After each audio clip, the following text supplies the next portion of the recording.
कुछ बेटियां माँ के जीते जी अपना मायका खराब कर देती हैं। दरवाजे की लगातार डोरबेल बजी जा रही थी। मोहिनी ऊपर के कमरे से जल्दी जल्दी सीढ़ियां उतरकर आई और दरवाज़ा खोला तो देखा उसकी ननद कामिनी दरवाजे पर खड़ी थी। मोहिनी अपनी ननद कामिनी को देखते ही बोली, दीदी आप अचानक? कामिनी बोली, हाँ भाभी, माँ की बहुत याद आ रही थी, बिल्कुल राह ही नहीं जा रहा था, इसीलिए इस घर को देखने चली आई। मोहिनी बोली, आओ दीदी अंदर आओ। कामिनी अंदर आते ही पूरे घर को निहारने लगी और अपनी माँ की तस्वीर को देखकर रो पड़ी। भाभी, न जाने क्यों 2-3 दिनों से मेरा मन बिल्कुल नहीं लग रहा था। बस मन जिद किए बैठा था कि मायके जाकर अपने घर से मिलाऊं, इसीलिए आपसे बिना बताए आ गई। मोहिनी बोली, दीदी कम से कम बताकर तो आना चाहिए था ना। अब देखो मैंने फेशियल करने वाली को घर पर बुला रखा है, वह आएगी तो मुझे अपने बेडरूम में जाना पड़ेगा और आपको यहाँ माँ की तस्वीर के पास अकेले बैठना पड़ेगा। कामिनी बोली, भाभी माँ को गए आज पूरा 1 महीना बीत गया है और आप तो जानती ही हैं मैं पूरे 1 महीने बाद आज अपने मायके आई हूँ। माँ होती तो मैं और माँ कितनी बातें करते थे, माँ एक पल भी मुझे यूँ अकेले नहीं बैठने देती थी। मोहिनी बोली, दीदी यह बात तो भला मुझसे बेहतर कौन जान सकता है कि आप और माँ कितनी बातें करते थे। अब जाने वालों को तो भला कौन रोक सकता है। मैं जानती हूँ मम्मी जी के जाने की सबसे ज़्यादा कमी आपको ही खल रही होगी। कामिनी बोली, भाभी सही कहते हैं लोग, माँ बिना मायका नहीं। आज यह बात मुझे 16 आने सही लग रही है। माँ दिन का 1 फ़ोन तो मुझे कर ही देती थी, मेरी खबर लिए बिना माँ को चैन कहाँ पड़ता था। अब उनके जाने के बाद बहुत अकेला महसूस कर रही हूँ मैं। इस घर में बिताया मेरा बचपन और माँ का मुझे बार बार पुकारना, दिन भर वही याद आता है बस। माँ होती तो इस वक्त क्या कर रही होती, यही सोचने में दिन बीत जाता है, इसलिए यहाँ चली आई। उतने में मोहिनी की सहेली का उसके मोबाइल पर फ़ोन आ जाता है। वह मोहिनी से डांस क्लास के बारे में पूछने लगी। मोहिनी बोली, नैना आज तो डांस और म्यूज़िक क्लास आना संभव नहीं हो पाएगा, मेरी ननद आई हुई हैं। हाँ मैं कल पक्का आऊँगी। कामिनी बोली, भाभी आपने डांस और म्यूज़िक क्लास लगा दी हैं? मोहिनी बोली, हाँ दीदी, आपको तो याद ही होगा जब मम्मी जी जिंदा थी मैं तब भी डांस क्लास जाना चाहती थी, मगर खैर छोड़िए इन बातों को। अब जो इस दुनिया में ही नहीं रहा उसके बारे में क्या शिकायत करना। फिर से डोरबेल बजती है। सामने मोहिनी की पार्लर वाली खड़ी थी। अरे आओ पिंकी, तुम बेडरूम में जाकर फेशियल का सामान निकालो, मैं अभी आई। पिंकी बोली, जी दीदी ज़रा जल्दी आइएगा, आपके बाद मुझे एक और क्लाइंट के घर जाना है। मोहिनी बोली, दीदी आप फ्रीज में से ठंडा पानी पी लीजिएगा और आपके लिए चाय कॉफ़ी जो मन करे बनाकर पी लीजिएगा।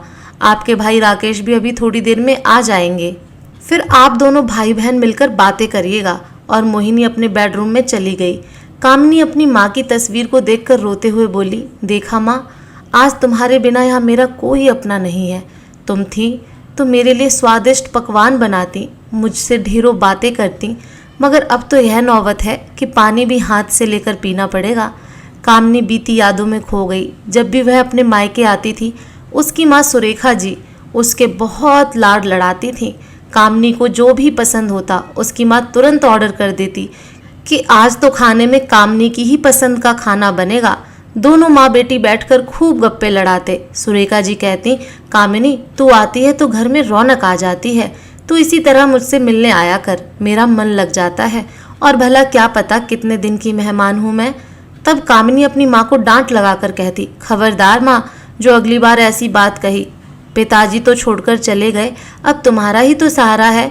यदि तुम भगवान को प्यारी हो गई तो मेरा क्या होगा। आखिर इस घर में तुम्हें देखकर ही तो आती हूँ मैं, और है ही कौन मेरा। भाभी थोड़ी मुझे तुम्हारी तरह लाड लड़ाएगी, भाभी थोड़ी चाहेगी कि मैं अपने मायके आकर रहूं। एक माँ का दिल ही होता है जो अपनी बेटी के लिए धड़कता है। बाकी तो भाई भाभी सारे बस यूं ही नाटकी दिखावा करते हैं।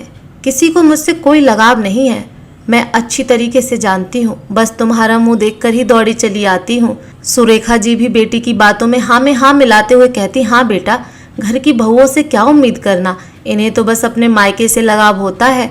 इनके मायके का कोई इंसान घर में आ जाए तो बहुत खुश हो जाती हैं, मगर उसकी बजाय उनकी ननद या ससुराल का कोई इंसान आ जाए तो इनकी भौएं तनी हो जाती हैं। मैं हूँ इतने दिन तू भी खूब मजा कर ले, क्या पता ये भाई भाभी तुझे मेरे जाने के बाद घर बुलाएं या ना बुलाएं। कहते हुए सुरेखा जी कामनी को अपनी नई नई साड़ियाँ और अपने गहने तक दे देती।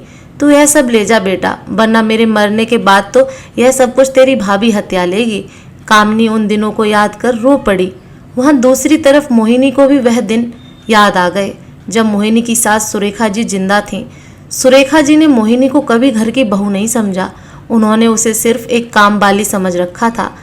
आजकल लोग अपनी कामवाली बाइयों की भी इज्जत करते हैं, मगर सुरेखा जी ने तो बहू की कभी इज्जत नहीं की थी। हर पल टोकना, ताने देना और घर में कलेश करना ही सुरेखा जी का काम था। और अगर ऐसे में घर में उनकी बेटी कामिनी आ जाए तो समझो मोहिनी की शामत ही आनी है। कामिनी और सुरेखा जी मिलकर मोहिनी पर तानों और उल्हानों की बौछार करते। एक दिन कामिनी अपनी कुर्ती मोहिनी को दिखाते हुए बोली, भाभी यह कैसे कपड़े धोए हैं आपने, देखिए मेरी कुर्ती का दाग बिल्कुल गया ही नहीं। मोहिनी डरकर बोली, दीदी शायद दोबारा लग गया होगा, क्योंकि मैंने तो अच्छे से ब्रश भी मारा था। कामिनी गुस्से से बोली, आप कहना क्या चाहती हैं? मैं यह कुर्ती वापस गंदी करके लाई हूँ ताकि आपको डांट लगा पाऊँ। घर में वॉशिंग मशीन होते हुए भी सास और ननद कभी मशीन चालू नहीं करने देते, कहते बिजली का बिल बहुत आता है और मशीन में कपड़े अच्छे नहीं धुलते। बेचारी मोहिनी सारे कपड़े हाथ से धोती। एक दिन सुरेखा जी बोली, बहू कामिनी को दही भल्ले खाने का बहुत मन कर रहा है, तू जल्दी से दही भल्ले बना ले। मोहिनी बोली, माँ जी रात के 9 बज रहे हैं, घर में दही जमा हुआ भी नहीं है और हमारे नीचे जो दूध की डेयरी है वह भी बंद हो चुकी होगी, तो मैं इस वक्त कैसे दही भल्ले बना पाऊंगी। मैं अभी दही जमाने रख देती हूँ, सुबह तक दही जम जाएगा तो मैं सुबह दही भल्ले बना दूंगी। सुरेखा जी गुस्से से बोली, कामिनी क्या हमारे घर रोज रोज आती है? उसे अभी दही भल्ले खाने हैं तो अभी खाने हैं, तुम जाओ बाहर और जहाँ से भी दही मिले अभी की अभी ले आओ। मोहिनी बेचारी जैसे तैसे जल्दबाजी में सोसाइटी से बाहर गई। रास्ते में सारी दुकानें लगभग बंद हो चुकी थीं। घर से तकरीबन आधा घंटा दूर एक डेयरी खुली मिली, जहाँ से वह दही लाई और थक कर आकर उसने दही भल्ले बनाए। फिर भी सास और ननद को उस पर बिल्कुल दया नहीं आई, बल्कि कहने लगे, इतनी देर कैसे लग गई दही लाने में? दही लाने गई थी या बनाने? मोहिनी ने एक बार सुरेखा जी से कहा भी था कि उसे डांस और म्यूजिक का बहुत शौक है और वह उनकी क्लास लगाना चाहती है, मगर यह बात सुरेखा जी ने अपनी बेटी कामिनी को भी बता दी और दोनों माँ बेटी ने मिलकर मोहिनी को खूब खरी खोटी सुनाई। सुरेखा जी कामिनी को चुपके से साड़ियाँ, गहने और पैसे देती। यह बात मोहिनी भी जानती थी, मगर कभी कुछ नहीं कहती। जब राकेश को पता चला कि माँ कामिनी को चुपके से यह सारी चीजें देती है, तो बल्कि राकेश ने इस बात का विरोध करते हुए कहा कि माँ कामिनी इस घर की बेटी है, तुम उसे हमारे सामने चीजें दो, कभी हमने तुम्हें रोका थोड़ी है।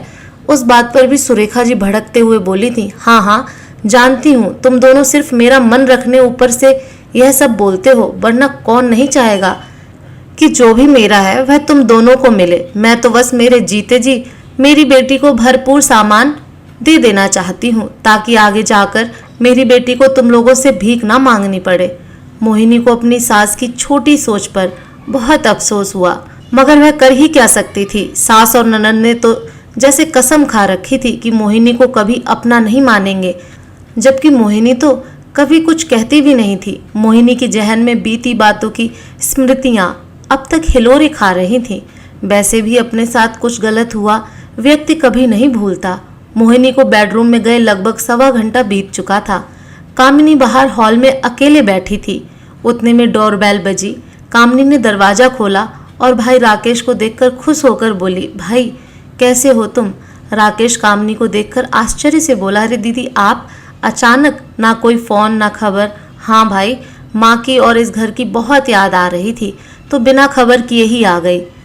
राकेश ने अंदर आते ही यहाँ वहाँ नजर दौड़ाई और बोला, मोहिनी कहाँ गई? कामिनी बोली, भाभी तो बेडरूम में फेशियल करवा रही हैं।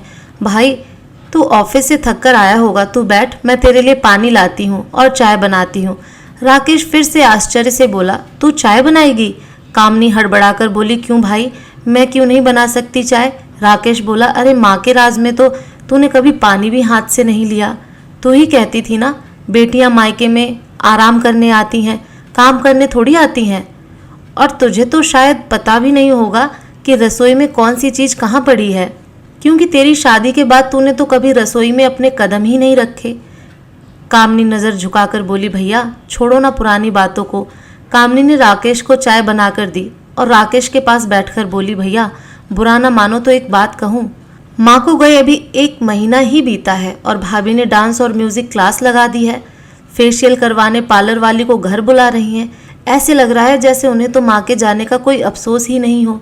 राकेश बोला, तो इसमें क्या हुआ? मोहिनी को यह सब शौक पहले से था, तुम जानती हो, मगर माँ ने उसे अपने जीते जी यह सब कभी करने ही नहीं दिया, इसलिए वह उनके मरने के बाद अपने शौक पूरे कर रही है।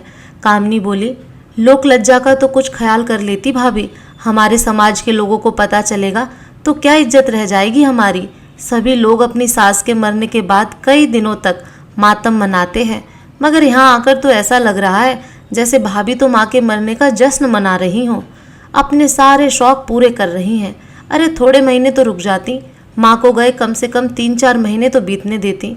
मोहिनी अपने कमरे से बाहर आई ही थी कि उसने कामनी दीदी की यह सारी बातें सुन लीं और वह बोली, दीदी आप हमेशा माँ को भी मेरे खिलाफ यही सब भड़काती आई हो, और अब माँ नहीं रही तो आप अपने भाई को ही भड़काने बैठ गईं। राकेश बोला, बहन तुम्हारी पहले भी यही सारी आदतें थीं जिससे मैं और मोहिनी बहुत बार परेशान हुआ करते थे, मगर इन आदतों को बार बार दोहराना अच्छी बात नहीं। मोहिनी बोली, दीदी आप कहती हो माँ से ही मायका होता है, मगर ऐसी बात बिल्कुल नहीं है। कुछ लड़कियाँ अपनी माँ के जीते जी अपना मायका अपने हाथ से बिगाड़ देती हैं। अपनी माँ को समझाने की बजाय अपनी माँ को और भड़काती हैं और आग में घी डालती हैं, जिसका धुआं सिर्फ और सिर्फ घर की बहू पर आता है। आज आपकी इस घर में कोई इज्जत नहीं है, यह सब आपका ही किया धरा है, वरना एक भाभी भी अपनी ननद को इज्जत देना चाहती है, बशर्ते ननद भी भाभी को बहन जैसा प्यार दे। मगर आप तो पहले भी मुझे दुश्मन समझती थी और अब भी आप मुझे दुश्मन ही समझती हैं। मुझे लगा था माँ के जाने के बाद आप सुधर जाएंगी, मगर जिस तरह हाथी के दांत खाने के अलग होते हैं और दिखाने के अलग, वैसे ही आपका भी स्वभाव है। हो सके तो अपना स्वभाव बदलिए दीदी, उससे पहले कि बहुत देर हो जाए। यह सब सुनकर कामनी को अपनी गलती का पछतावा हुआ और वह बोली, भाभी हो सके तो मुझे माफ़ कर दो। मैं भी आपकी तरह किसी के घर की बहू हूँ, मगर एक बहू का दर्द मैं नहीं समझ पाई। दोस्तों, कुछ लड़कियाँ अपनी माँ के जीते जी ही अपना मायका खराब कर देती हैं और बड़ी आसानी से कहती हैं माँ बिन मायका नहीं, मगर यह भूल जाती हैं कि यदि वे भाभी को अपनी बहन समान प्यार दें तो भाभी भी उनको ननद वाला प्यार और सम्मान देंगी, क्योंकि हर इंसान बदले में वही चीज़ वापस देता है जो उसे मिलती है। आपकी इस कहानी को लेकर क्या राय है, कमेंट में ज़रूर बताइएगा। फिर मिलूंगी एक नई कहानी के साथ।